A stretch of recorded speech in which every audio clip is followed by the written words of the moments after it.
밤사이 뉴욕 증시 주요 3대 지수가 사상 최고치까지 올랐습니다. 떨어질 때도 이렇게 급등을 할 때도 역시 늘 이유는 미중 무역 협상입니다. 보도국 연결해서 알아보도록 하겠습니다. 안태훈 기자, 이 미중 무역 협상에서 민감한 분야 가운데 하나가 지적 재산권 문제인데 관련한 중국의 조치가 기대감을 키웠네요. 네, 그렇습니다. 말씀하신 대로 지적 재산권 문제 핵심 쟁점 가운데 하나입니다. 지식재산권 보호를 강화하기로 했다. 중국 정부가요. 이런 소식이 미중 무역 협상 전망에 대한 기대를 높였고요. 그리고 이 기대는 뉴욕 증시에 그대로 반영이 된 모습입니다. 중국 정부는 어제 지식재산권 보호 강화에 대한 가이드라인을 발표했습니다. 가이드라인에 따르면 중국은 특허와 저작권 등의 영역에서 권리 침해에 대한 징벌적 손해배상 제도를 빠르게 도입하기로 했습니다. 중국 관영 매체들은 관세 철회 문제에 대한 이견이 여전하지만 미국과 중국이 1단계 무역 합의에 대한 공감대를 형성했다라고 보도하기도 했습니다.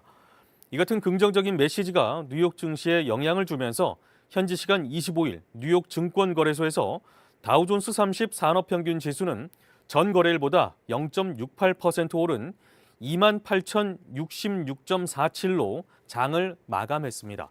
스탠더드 앤 푸어스 500 지수는 0.75% 상승한 3,133.64를, 나스닥 지수는 1.32% 뛴 8,632.49를 기록했습니다.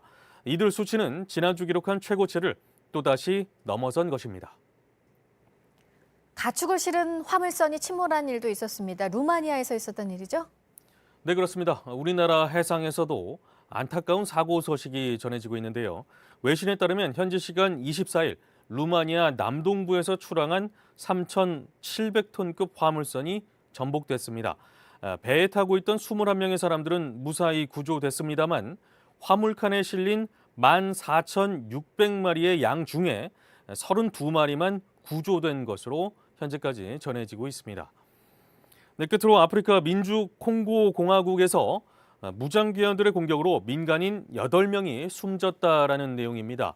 현지 경찰에 따르면 이슬람 반군단체 소속으로 보이는 괴한들이 공격했습니다.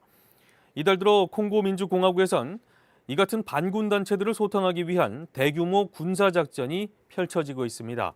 이에 반군단체들이 보복으로 주민들을 공격하면서 민간인 피해가 잇따르고 있는 상황입니다. 네, 지금까지 아침 현 지금 JTBC 안태훈입니다.